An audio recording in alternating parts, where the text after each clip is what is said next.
Hi, it's Danny. Thank you for checking out video 4 in the series about pecs.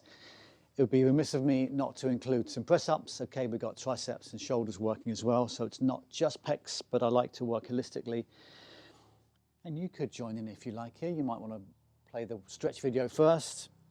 But I'll just show you one of my favorite ways of doing press-ups is between two stools or dining room chairs. Now the reason for this is you can go a little lower than the floor. So if you have the flexibility, you can increase the range.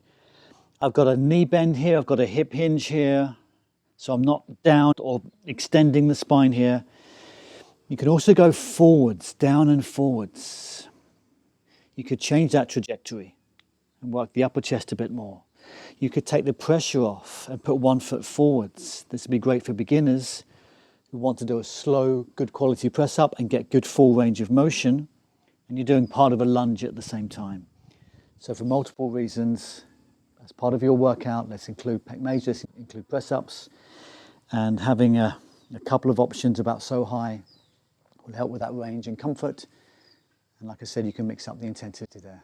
And going the other way, you'd pick up a leg to make it more advanced, or even put both feet high out as well.